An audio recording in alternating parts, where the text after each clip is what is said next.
Donc, bonjour à tous, bienvenue à cette avant-dernière session en fait, de la track business. Donc, ce matin, vous avez vu des sessions qui parlaient des containers avec ECS, avec Fargate, avec EKS. Vous avez vu des sessions autour des microservices. Et aujourd'hui, en fait, moi, je voulais vous partager via un retour d'expérience, en fait, je dirais les bonnes pratiques pour onboarder sur AWS quand on est une startup et qu'on commence justement à construire son infrastructure sur AWS. Donc moi, je m'appelle Marc Cabossel et je suis architecte solution chez AWS, dédié pour les startups. Je suis basé, pour ceux qui connaissent, à la station F dans le 13e arrondissement. Et donc, je travaille tous les jours avec des startups. J'essaie de comprendre leurs besoins business pour ensuite les transcrire sur les meilleures architectures d'un point de vue technique sur AWS.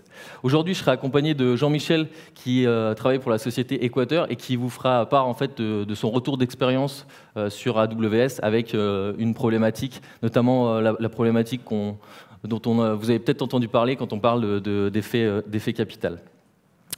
Alors, l'idée aujourd'hui, c'est vraiment de donner en fait les bonnes pratiques aux startups qui veulent onboarder sur AWS d'un point de vue infrastructure, donc pouvoir construire un socle solide pour construire son application, savoir en fait ensuite pouvoir itérer rapidement et rajouter des features à son application via ce qu'on appelle des pipelines de déploiement, et ensuite aussi mesurer l'impact de ces nouvelles features auprès des utilisateurs que vous pouvez avoir sur votre application.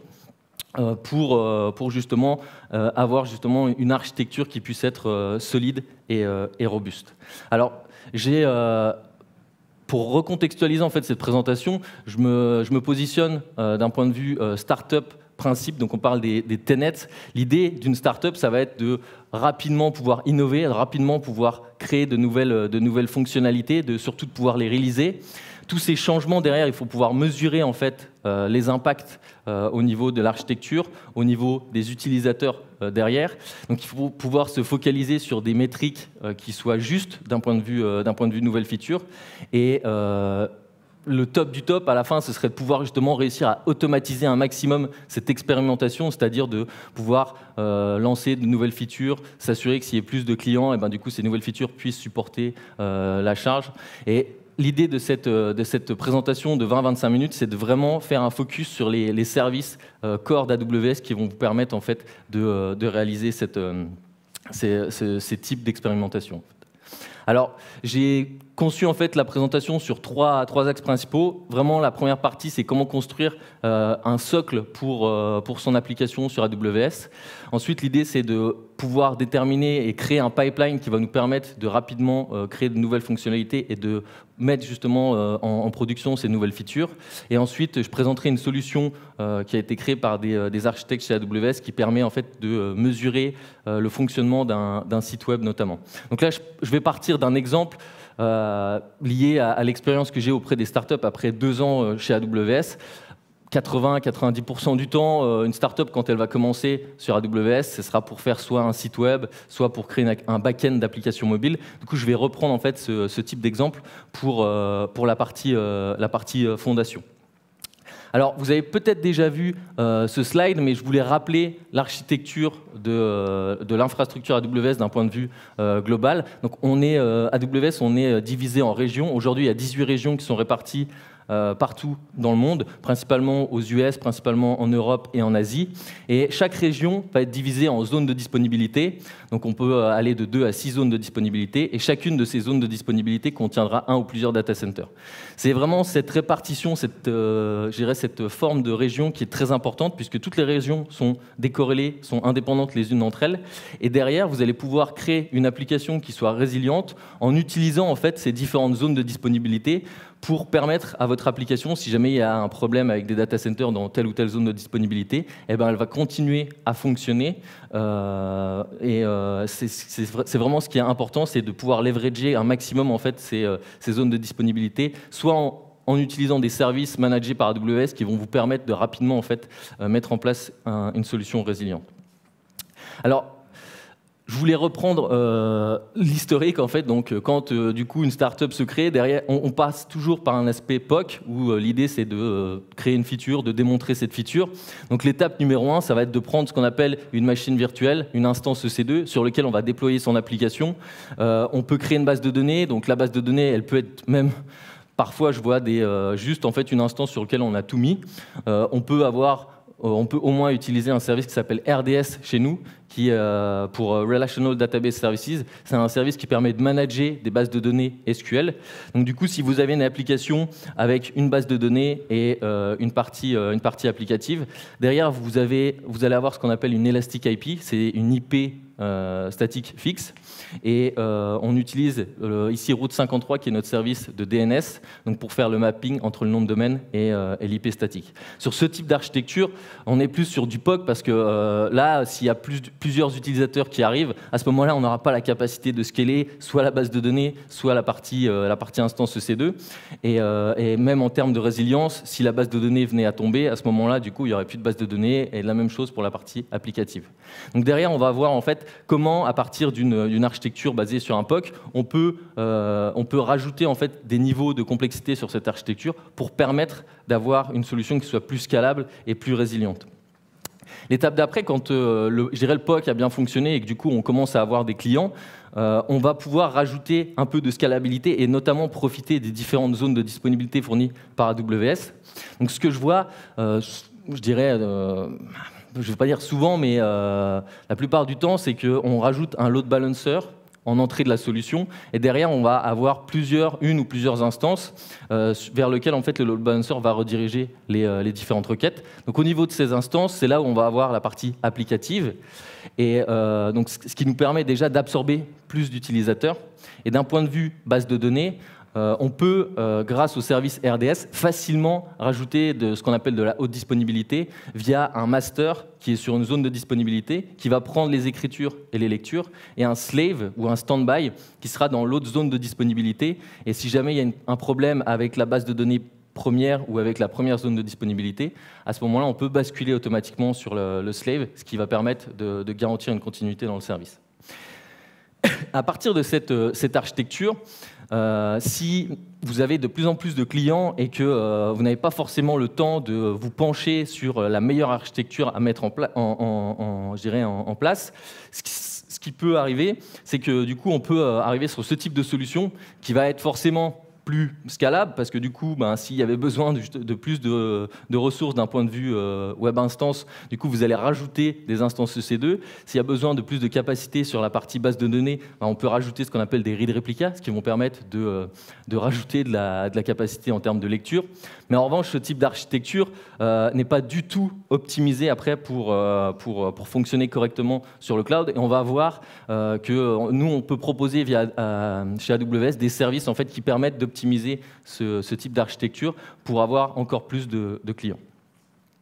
Alors, l'idée, c'est déjà, si je reprends l'architecture précédente, de rajouter pour tout ce qui est contenu dynamique et contenu statique, un service qui s'appelle S3 et CloudFront. Donc, tout ce qui est contenu statique, ça va être les images, par exemple, les vidéos, tout ce qui est JavaScript. Donc, si vous faites votre application, votre front, vous faites du React, vous faites de l'Ember, vous faites de l'Angular, vous n'avez pas besoin de le stocker sur des instances EC2. On peut faire ce qu'on appelle du Web Static Hosting. Donc, vous pouvez utiliser notre service S3, qui est notre service de stockage objet, et vous pouvez stocker tout ce contenu statique. Et ce qui est intéressant, c'est qu'en fait, le contenu statique, il est téléchargé par le navigateur, et c'est le navigateur en fait, qui va interpréter le contenu en local. Alors, une bonne pratique, c'est de positionner ce qu'on appelle un CDN. Ici, nous, on a une solution qui s'appelle CloudFront. Donc, CDN, c'est pour Content Delivery Network. L'idée première du CDN, c'est de rajouter, de rapprocher le contenu en fait, des utilisateurs physiques pour garantir une meilleure expérience utilisateur. Aujourd'hui, pour n'importe quel type d'application, en fait, je conseille quand on a une optimisation à faire, il faudra toujours penser à mettre un CDN. D'ailleurs, j'ai passé un peu vite la slide des régions, mais on a également 125 Edge Locations qui sont répartis partout dans le monde. Et ces Edge Locations, ce sont en fait des points de présence physique supplémentaires en plus des régions sur lesquels on a déployé en fait CloudFront. Et donc, on a la possibilité de rapprocher le contenu directement auprès des utilisateurs physiques. Une des fonctionnalités d'un CDN, ça va également être de permettre de décharger l'origine, ce qui va après optimiser, là en l'occurrence l'origine c'est S3, donc on peut limiter le nombre de requêtes sur S3, ce qui va permettre d'optimiser les coûts. On voit aussi beaucoup d'architecture aujourd'hui avec CloudFront pour le contenu dynamique. Donc le contenu dynamique, ça va être tout ce qui est appel API de chaque utilisateur. On ne va pas stocker les données quand on est sur du contenu dynamique parce qu'il y a peu d'intérêt à stocker du contenu qui sera utilisé qu'une fois. L'intérêt de stocker du contenu statique, c'est qu'on peut le requêter plusieurs fois. Mais l'intérêt, c'est que entre les edge locations et les régions AWS, il y a un backbone qui est géré par AWS. Et donc, du coup, vous pouvez profiter en fait, du backbone AWS pour délivrer votre contenu, même si c'est du contenu dynamique, ce qui va permettre de minimiser en fait, les latences de distribution. Après, je vois aussi également l'utilisation de CloudFront pour tout ce qui va être terminaison SSL. Donc là, c'est si vous faites du HTTPS pour votre applicatif, ben, vous pouvez faire la terminaison au niveau de CloudFront. Donc ça, c'est déjà optimiser en quelque sorte l'architecture et décharger tout ce qui va être instance EC2 en mettant tout le contenu statique sur CloudFront et S3. Je dirais une autre amélioration, et non des moindres, c'est l'utilisation de ce qu'on appelle l'autoscaling. Donc l'autoscaling, c'est la possibilité en fait, de rajouter des instances en fonction de la charge. Donc typiquement, avec l'autoscaling, on a la possibilité de configurer un nombre minimum d'instances, un nombre maximum d'instances, et après, en se focalisant sur les métriques qui sont remontées par CloudWatch, donc ça peut être des métriques de CPU, de RAM, de consommation de disques, de bande passante. Du coup, vous allez rajouter des instances, ce qui va vous permettre en fait réellement d'adapter votre architecture en fonction de la demande. Typiquement, si vous avez des pics au niveau de votre application le matin et le soir, vous n'allez pas pré-provisionner en avance ou en tout cas toute la journée le même nombre d'instances juste pour absorber la charge. Vous pouvez directement via l'autoscaling en fait adapter le nombre de ressources à la demande. Une optimisation qui est également intéressante d'un point de vue base de données. Donc là, c'est pour essayer de décharger un maximum toute la partie RDS. C'est si vous générez et si votre application génère beaucoup de contenu non structuré ou du contenu qui a besoin d'être accédé très rapidement, on peut utiliser un système de base de données dit NoSQL. Donc nous, on propose un service qui s'appelle DynamoDB, qui est une base de données pure serverless. Donc quand on parle de serverless, donc on en a déjà parlé tout à l'heure, mais l'intérêt du serverless, c'est de ne plus avoir à gérer de CPU, de RAM, de scalabilité ou quoi que ce soit. Et donc, en utilisant le service DynamoDB, vous avez accès à une base de données NoSQL qui va être orientée document ou alors key value, qui va vous permettre de stocker et de récupérer rapidement de la donnée non structurée. Donc là, en fonction de la donnée que vous générez au niveau de votre applicatif, ça peut être une solution pour décharger la partie SQL. Et une autre optimisation qui peut être intéressante, c'est d'utiliser ce qu'on appelle des clusters Elasticache. Donc Elasticache, c'est notre solution managée du moteur Memcache ou Redis. Donc là, on est sur des... Memcache, c'est un moteur de caching typiquement de base de données. Et Redis, on est plus sur un moteur, je dirais, NoSQL, key value, qui fonctionne in memory. Donc du coup, c'est pour ça que c'est très performant parce qu'on travaille sur de la mémoire. Et ce cluster, en fait, Elasticache, peut être utilisé pour cacher le contenu, comme pour le CDN, sauf que là, on va cacher le contenu au niveau des bases de données. Donc l'idée, c'est de faire moins de requêtes sur la base de données, et donc ça va permettre de répondre plus rapidement quand l'application va faire des requêtes sur la base de données pour optimiser les performances. Un autre cas d'utilisation d'Elasticache, c'est de faire ce qu'on appelle du session management. Donc typiquement, quand vous avez des utilisateurs qui sont sur un site web, vous voulez monitorer en temps réel la session de l'utilisateur. Et donc, on peut utiliser Elasticache pour stocker en fait, toutes les informations de session des utilisateurs, plutôt que d'utiliser des cookies, par exemple. Là, vous pouvez le faire côté serveur avec Elasticache. Et ce qui va permettre en fait, de rendre la couche web instance, ici, stateless. Ce qui peut être intéressant quand on a de l'autoscaling, parce que du coup, le load balancer aura la capacité de rediriger les requêtes sur n'importe quelle instance, et derrière, il pourra récupérer l'information de l'utilisateur dans la base de données Elasticache. Ça, c'est une autre optimisation qui pourra avoir lieu. Donc là, on a déjà une architecture qui ressemble à quelque chose. Et rien qu'avec ce type d'architecture, si vous avez une application, une stack monolithique classique, du coup, vous pouvez la faire tourner directement sur les instances EC2. Et vous aurez, à ce moment-là, vous aurez en fait une architecture qui pourra être scalable, qui pourra être résiliente et qui pourra absorber vraiment la charge. Je dirais un simplificateur ici, ce serait aussi également d'utiliser un service qui s'appelle Beanstalk chez nous. Donc Beanstalk, c'est un outil qui va orchestrer pour vous le load balancer et l'autoscaling, ainsi que les instances EC2 dans l'autoscaling. Donc là, c'est vraiment si vous avez en fait je dirais, si vous êtes développeur et que vous n'avez pas forcément de notion opérationnelle avec la configuration d'autoscaling ou quoi que ce soit, vous pouvez directement passer par Beanstalk. Et l'intérêt de Beanstalk, c'est que vous pouvez créer des projets en Java, en PHP, en Python, Ruby, .NET, Node ou Docker. Et du coup, vous pouvez fournir directement votre code à Beanstalk et lui va le déployer automatiquement sur les instances. C'est vraiment très très facile d'utilisation et dès qu'on a une solution avec un load balancer de l'autoscaling, je conseille toujours à mes clients de se dire ok, je ne vais pas me prendre la tête à mettre ça en place, je peux directement utiliser Beanstalk qui va le faire pour moi, j'ai juste à lui transmettre mon code. Donc là, on a parlé de toute la partie architecture. Maintenant, je voulais mentionner tout ce qui va être software delivery, donc comment justement correctement mettre à jour l'applicatif qui tourne sur cette infrastructure. Quand on commence et qu'on est une start-up, on peut commencer par se connecter en SSH, par exemple, pour faire les mises à jour à la main. Donc je dirais que ça peut fonctionner à un moment, mais rapidement, on va avoir des limites. Dès qu'il y a plus de personnes dans l'équipe, ça pourrait être compliqué de savoir après qui a fait la mise à jour, comment elle a été faite. Donc l'idée derrière un process de release management, c'est de pouvoir automatiser toute cette partie. Donc nous, on le découpe en 4 parties avec une gestion des sources, build, test et deploy. Donc si je rentre un peu plus dans le détail sur chacune de ces topics, on a généralement ce qu'on appelle l'intégration continue. Donc ça va être la gestion des sources. Donc la gestion des sources, c'est un repo GitHub, un repo GitLab. Généralement, ça toutes les startups l'ont. Ensuite, c'est l'étape de build. Donc l'étape de build, elle va consister en fait à faire des tests unitaires sur le code, à générer des packages, à générer un livrable en fait. Donc c'est un artefact qui pourra être déployé en production, sur lequel on aura fait des tests unitaires, mais on ne saura pas forcément si ce livrable sera fonctionnel dans l'environnement de production. Donc ça, c'est ce qu'on appelle la continuous integration. L'étape d'après, c'est cette étape qui est la plus difficile, je dirais, à mettre en place, c'est l'étape de continuous delivery. Donc là, l'idée, c'est que le livrable en sortie de l'intégration continue, on va le déployer sur une plateforme dite de staging, donc une plateforme qui va être ISO-fonctionnelle avec la production, sur laquelle on va pouvoir faire des tests fonctionnels et s'assurer que le déploiement en fait, du nouveau livrable ne va pas impacter la production.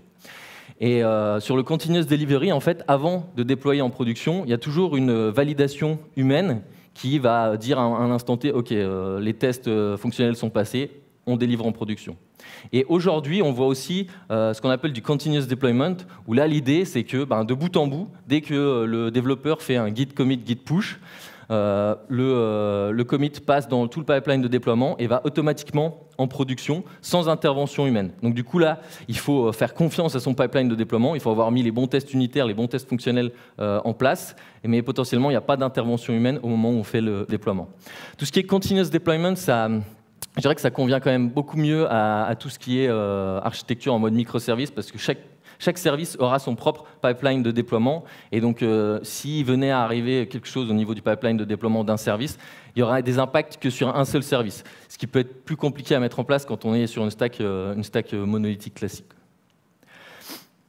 Alors d'un point de vue AWS, en fait, je voulais, c'est ce que je mentionne toujours à mes startups, c'est qu'on a des outils qui peuvent vous permettre de rapidement mettre en place en fait ce système de pipeline de déploiement. Donc pour tout ce qui est gestion des sources, on a un outil qui s'appelle CodeCommit qui permet de gérer des repos Git privés. Donc si vous avez déjà un GitHub ou un GitLab, ça convient très bien. Pour tout ce qui est build, on a un outil qui s'appelle CodeBuild qui permet justement de générer en fait tout ce qui va être test unitaire, génération de packages qui peuvent être faits avec CodeBuild. Pour la partie test, donc on peut faire les tests unitaires avec CodeBuild. En revanche, on n'a pas de solution intégrée dans AWS pour faire des tests fonctionnels ou des tests d'interface. Là, vous pouvez accéder à des outils tierces via la marketplace AWS. Donc, il y a une solution sur laquelle vous pouvez récupérer en fait différentes solutions d'éditeurs de logiciels et directement les installer sur votre compte AWS. Pour ce qui est du déploiement, on a un agent qui s'appelle CodeDeploy qui peut être installé sur les instances EC2 et qui va gérer le déploiement de l'application pour vous. Si vous utilisez Beanstalk, donc Beanstalk lui va intégrer directement du CodeDeploy pour le déploiement de l'application en plus de la gestion de l'architecture. Là où CodeDeploy va uniquement gérer le déploiement applicatif. Et donc après, ces différentes briques, on va les relier les unes entre elles pour faire ce qu'on appelle un code pipeline. Donc c'est un pipeline de déploiement.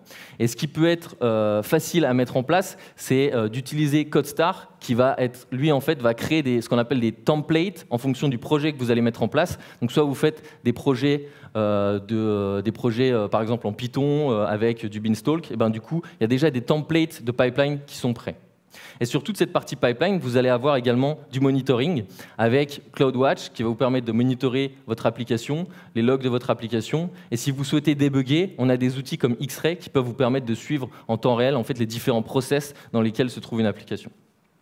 Donc là, on a parlé de tout ce qui était infrastructure pour l'application, de tout ce qui était pipeline de déploiement. Maintenant, je voulais mentionner, une fois que justement on a mis en place cette architecture et qu'on a la possibilité de rajouter des nouvelles features, il va falloir mettre en place une solution pour mesurer en fait l'impact de ces nouvelles features sur la plateforme, sur les clients. Et l'idée, c'est de passer par donc un outil. Donc là, on parle de notion de build, measure, learn qui est propre aux startups. Et je voulais juste mentionner avec vous un outil qui est disponible sur AWS, qui est une solution de Web Analytics qui va permettre d'analyser en fait en temps réel via des trackers JS en fait qui sont positionnés sur le site web, qui vont remonter de l'information sur ce qu'on appelle des beacon servers. Beacon en anglais c'est pour les trackers JS. Et donc du coup toute cette information sur justement le suivi de l'utilisateur sur le site web pourra être traitée via des outils comme Kinesis qui permettent de faire du traitement de la donnée en temps réel et visualiser avec Dynamo derrière. Donc là il y a le lien derrière, donc vous avez la possibilité de mettre en place rapidement ce système si vous le souhaitez chez vous. Et la dernière étape, c'est sur donc tout ce que j'ai raconté sur la partie infrastructure et la partie pipeline de déploiement. On a un projet GitHub au sein des équipes ESA qui s'appelle le Startup Kit Template, qui va regrouper en fait des templates CloudFormation, qui permet donc les templates CloudFormation, ça permet de scripter son infrastructure. Et donc ces templates CloudFormation vont vous permettre de déployer automatiquement un pipeline de déploiement, de déployer un Beanstalk, de déployer du Fargate, tout ça sans que vous ayez justement à créer ces templates. Donc c'est vraiment une bonne base de départ pour avoir une architecture qui soit résiliente et scalable sur AWS. Donc voilà pour ma partie. Maintenant, je vais laisser la parole à Jean-Michel, qui va vous faire un retour d'expérience de la société Equator sur la plateforme AWS, des différents challenges en fait, auxquels ils ont été confrontés et du coup la façon dont ils ont adressé ces challenges. Merci Marc. Bonjour à tous. Donc je suis Jean-Michel Blanc, Service Manager chez Equator. Service Manager, ça veut dire que je m'occupe de la production et de l'infrastructure chez Equator et de la mise en place du monitoring sur notre infrastructure. Est-ce que certains d'entre vous connaissent Equator déjà? Vous levez la main dans la salle? Je vous ai parlé tout à l'heure. Bon, pas grand monde. Très bien. Donc, Equator, nous sommes un fournisseur d'énergie renouvelable. Donc, on propose 3 types d'énergie, l'électricité renouvelable, du biométhane, du gaz, et également du bois, qui est en fait, ce sont des bûches de sciure compressées. Nous fournissons les particuliers et également les petits professionnels, donc vous pour chez vous, en remplacement d'EDF ou Engie par exemple, mais également pour vos startups. Nous avons ouvert le service commercial il y a 2 ans. Nous avons aujourd'hui 65 000 clients et donc nous fournissons un certain nombre d'institutions publiques comme Météo France, le Conservatoire, etc. Donc, chez Equator, dès le départ, en tant que premier fournisseur alternatif par rapport aux grands mastodontes de l'énergie, on est parti directement sur le cloud. Nous avons construit toute notre infrastructure sur le cloud. Nous nous sommes focalisés sur notre métier et pour construire cette infrastructure, on s'est fait accompagner par la société Scaleo pour respecter les bonnes pratiques dont Marc vous parlait tout à l'heure. Les bonnes pratiques, c'est l'autoscaling, donc pouvoir rajouter des serveurs à la volée, de pouvoir backuper les bases de données, de pouvoir avoir des bases de données aussi qui soient scalables, etc. Donc c'est toute cette partie-là. Notre infrastructure, elle est composée à chaque fois de microservices sur laquelle donc on a des load balancers en entrée qui s'occupent d'une application en particulier, des serveurs d'application EC2 et des bases de données. Donc tous nos microservices échangent entre eux sous forme de web service REST. Voilà. Voilà, on a cinq différents environnements, donc développement, qualification, pré-prod et production, et on a un environnement par an qu'on utilise pour Jenkins, donc builder les applications et les livrer sur les différents environnements. Donc Capital. Capital, pour nous, c'était le 11 mars, un dimanche 11 mars. Capital, c'est entre 2,5 et 3,5 millions de téléspectateurs selon Médiamétrie, donc c'est beaucoup. Nous, on espérait avoir 10% de ces téléspectateurs qui venaient sur notre site. Parce que quand on regarde la télé aujourd'hui, on a toujours un smartphone à la main ou sa tablette bien installée dans son canapé. Et on regarde ce qui se passe, on va avoir plus d'infos sur le site qui passe. Donc nous, je vais vous expliquer comment on s'est préparé pour faire face à un trafic 1000 fois plus important que ce qu'on gère habituellement. Et tout ça, on s'est préparé là-dessus, sur cette émission, en un mois. Il s'est déroulé un mois entre le fait que le tournage Capital, le début du tournage dans nos locaux, et l'émission. L'effet Capital, c'est aussi ça, des serveurs qui brûlent, des problématiques. Donc je me suis connecté il y a 2 semaines, j'ai regardé un petit peu ce qui se passait. Il y a 2 semaines, il y avait Shopmium, qui est international, enfin, ils ont des sites sur différents pays en Europe. Ça a planté. J'ai regardé aussi le site de Nose, c'est comment on appelle ça? J'ai perdu le terme. Ils font du déstockage, donc ils ont des magasins de déstockage. Ça a planté aussi. Ce qu'on veut pas voir, ce qu'on voulait pas voir dès le départ, c'est equator.fr dans la barre d'adresse du navigateur et une page internal server error. Ça, c'était pas possible. C'était pas possible pour nous. Je me suis aussi amusé la semaine dernière. Boulangerie Ange, qui est passé dans l'émission de dimanche dernier, qui n'était pas disponible non plus. Donc la pression, elle est là. La pression, elle est également en interne. On a travaillé sur du trafic, des prévisions de trafic. Je vous ai mis en exemple le mail que j'ai reçu aussi de mon responsable. Interdiction que ça plante. J'insiste, pas le droit à l'erreur. Donc on a la pression qui est là. Donc, vous vous connectez sur Equator, voilà à quoi ressemble notre homepage equator.fr. Ça, c'est la page telle qu'elle est aujourd'hui. On a un jeu de concours parrainage et vous pouvez aussi investir dans la société en ce moment. Elle était similaire lors de l'émission en enlevant les 2 montgolfières qui sont là. On avait ça.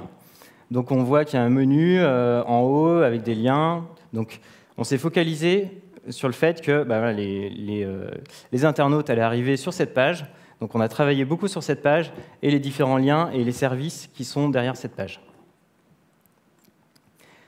Pour faire tout ça, qu'est-ce qu'on a fait? On a fait des benchmarks, des tests de performance, de montée en charge sur nos applications. Il y a plein d'outils qui existent pour faire des benchmarks. On a utilisé l'outil low cost. Pourquoi? Parce qu'il est assez simple d'utilisation, très facilement installable sur nos différents serveurs. Et donc, vous voyez, on indique le nombre d'utilisateurs qu'on veut injecter et la montée en charge, et c'est parti, on envoie la patate. On a utilisé pour ça aussi, pour ces injecteurs, la plateforme Amazon avec des instances Amazon Spot. Donc, on en a déjà parlé dans d'autres séances. Pour ceux qui n'ont pas entendu ce que c'est une instance Spot, en gros, c'est des instances qu'on paye entre 10 et 30% du prix normal parce qu'elles peuvent disparaître. Pour les machines injecteurs, pour faire des benches, c'est très très bien, très pratique à utiliser. Et le résultat, sur un service, je vous ai mis un exemple, on voit qu'on atteint 780 requêtes par seconde. Donc après, il faut faire vos calculs par rapport à ce que vous prévoyez comme trafic, mais en tout cas, c'est facile à utiliser et c'est pratique. Suite à ça, et pendant ces benches même, on s'est aperçu qu'on avait des goulots d'étranglement. Donc ça marchait bien ici, par contre, à un moment donné, il y a un service derrière qui ne tenait pas, ça ne marchait pas. Donc on a travaillé sur ces goulots d'étranglement. Dans le mois qui nous est imparti, certains services ont même été complètement changés, refondus. On a modifié la façon dont on travaillait avec ces services, parce qu'il fallait travailler sur ces goulots d'étranglement. Si on ne travaille pas dessus, ce qui peut arriver, c'est l'effet domino, il y a un service qui tombe derrière, qui entraîne l'autre, et la page d'erreur 500 qu'on ne veut pas voir. Oui? Comment vous avez instrumentalisé le code, les serveurs pour identifier justement la charge de cette service? Donc on a fait des estimations sur le trafic, et je pourrais vous en dire un peu plus, je pense, suite à la session. Je pourrais vous expliquer plus en détail comment on a fait tout ça. La Non, on a préchauffé les serveurs, mais ça, je vais vous en parler aussi tout à l'heure. Donc, ce qu'on a mis en place aussi grâce à ces benches, on a mis en place du cache sur les différents services, du cache où il n'y en avait pas, on a optimisé tout ça, et on a aussi prévu un plan de défense. Un plan de défense, c'est un parcours minimum, ce que vous voulez que le client puisse voir sur votre application. Donc oui, il n'y a pas toutes les fonctionnalités que vous vouliez, mais au moins l'essentiel est là. Donc ça, on a travaillé là-dessus. Dans notre cas, c'était un formulaire de souscription plus light. On peut faire un devis, etc. Donc nous, on a mis un formulaire plus light de souscription qui utilise moins de services derrière. Donc on a aussi travaillé sur l'optimisation des timeouts entre les différents services pour avoir un parcours client qui se passe bien. Et on a balisé un parcours client. Dans le temps imparti, on n'a pas eu le temps d'optimiser toutes nos applications. Pour rappel, on a construit petit à petit l'architecture que vous avez vue tout à l'heure, c'est des briques qu'on a ajoutées petit à petit, tout n'est pas arrivé d'un coup. Donc il y a des briques sur lesquelles on a fait de la maintenance et autres. Donc il y a des sujets sur lesquels on a fait un choix de baliser un parcours client en cachant temporairement, pendant quelques heures, pendant l'émission de capital, des services qui demandaient plus de ressources. On s'est dit, ça, c'est peut-être pas nécessaire de montrer ça pendant que tout le monde est là, sur le site. On veut leur montrer d'autres choses qui sont plus essentielles pour nous. Donc, on a enlevé un service de géolocalisation qui faisait un appel extérieur et qui était un peu lent. On a un compte de démo de Marlène Sasseur, avec le mot de passe juste le blanc. Si vous voulez regarder plus tard, vous pouvez regarder. Là, il est présent en ce moment, évidemment. Et on a aussi caché un lien sur le blog. Voilà, donc c'est un choix qu'on a fait. Nous avons aussi travaillé sur des optimisations sur l'infrastructure. Une des premières choses qu'on a mises en place sur l'infrastructure, c'est le CloudFront. Donc c'est le CDN, Marc vous en a parlé juste avant. Juste en mettant en place un CloudFront sur la partie serveur web, on a gagné des centaines de millisecondes sur les affichages des pages. Donc sur un trafic élevé, c'est très important. Et même dans l'utilisation de tous les jours de nos clients, on gagne. Donc c'était déjà très facile à mettre en place et pratique pour nous. Derrière le CloudFront, ça nous a permis de mettre en place un WAF. Un WAF, c'est un Web Applicative Firewall. Globalement, ça vous permet de regarder les requêtes entrantes. Vous mettez des règles sur ces requêtes-là pour, par exemple, éviter les injections SQL sur vos formulaires. Un exemple. Suite à ça aussi, donc sur les serveurs EC2, donc on a augmenté globalement le nombre de serveurs EC2 qui étaient sur l'infrastructure. Donc on a monté à plus de 60 serveurs, alors qu'habituellement, on n'a pas besoin de toute cette puissance-là. Et on a augmenté de façon verticale les bases de données et les serveurs. Donc on a donné plus de puissance et plus de mémoire. Et aussi de façon horizontale, on a augmenté le nombre de serveurs. Donc pour reprendre ce que disait Marc tout à l'heure, un petit point d'attention sur vos comptes. Donc vous avez des limites qui sont là pour vous protéger, pour protéger vos comptes, pour pas engendrer des surfacturations sur chaque service. Donc vous avez les limites du nombre de serveurs en parallèle, etc. Donc il faut aussi cliquer sur ce petit bouton pour que chaque limite soit passée. Donc nous avons également travaillé sur une personnalisation des pages d'erreur 500 qu'on a pu mettre en place sur le CloudFront. Donc notre serveur est dans les choux. S'il tombait, au moins on avait cette partie-là avec une recette de la soupe aux choux qui pouvait potentiellement être utile. Donc nous avons travaillé sur un certain nombre d'optimisations sur l'architecture, sur les applications. Donc suite à ça, et suite à la visibilité supplémentaire sur Capital, on s'est prémuni d'attaques potentielles de pirates en faisant un audit de sécurité. Étant donné qu'on avait changé quand même pas mal de briques sur la plateforme rapidement, on s'est prémuni de ça, donc on a fait un audit de sécurité. J'en profite aussi pour parler de 2 services mis en place par AWS qui sont Trusted Advisor. Trusted Advisor vous donne un dashboard qui est assez facile à interpréter. Vous avez aussi cet aspect security, mais aussi prix sur Trusted Advisor. Sur la security, ça va être des ports qui sont ouverts et qui ne devraient pas. Donc ça vous remonte des choses de ce type-là. Et aussi Guard Duty qui vous montre des potentielles attaques sur des IP. Ce qui s'est passé, des scans, tiens, cette IP a fait un scan sur cette machine, ou ce genre de choses, en analysant les logs CloudTrail. Voilà, en 2 mots. En termes d'organisation, donc nous, chez Équateur, nous avons des clients qu'on appelle les clients collaboratifs. Donc ce sont des clients Équateur, mais ils participent aussi au service client. Ils se connectent sur le chat, ils répondent à d'autres clients, à des prospects. Ils se connectent sur le chat, ils répondent à des emails, et ils peuvent répondre aussi par téléphone. Donc on les a mobilisés sur la soirée Équateur.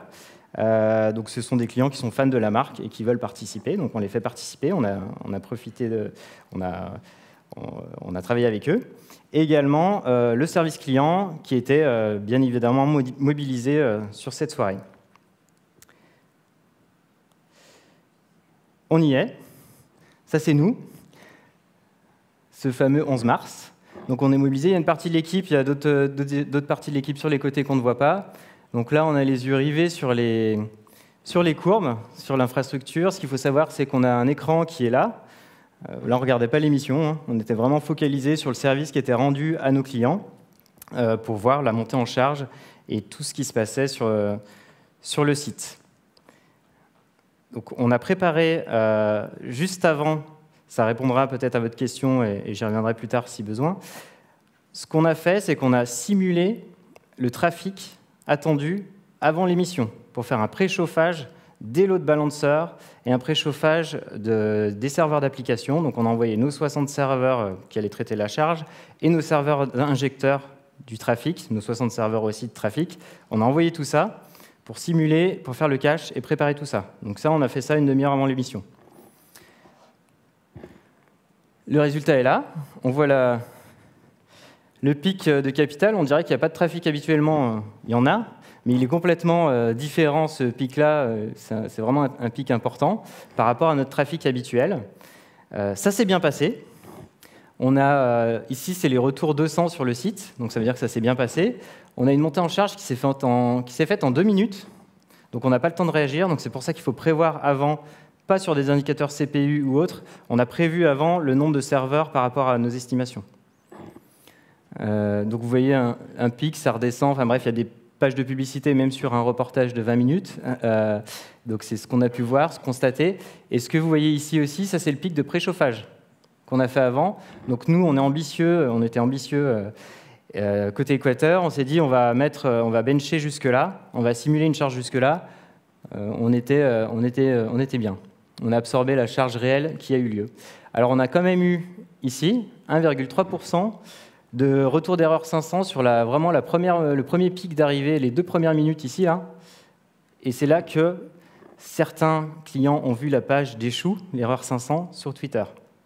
Ils ont aussi tweeté ça. Donc cette page est vraiment importante. C'était bien qu'on l'ait. Horreur.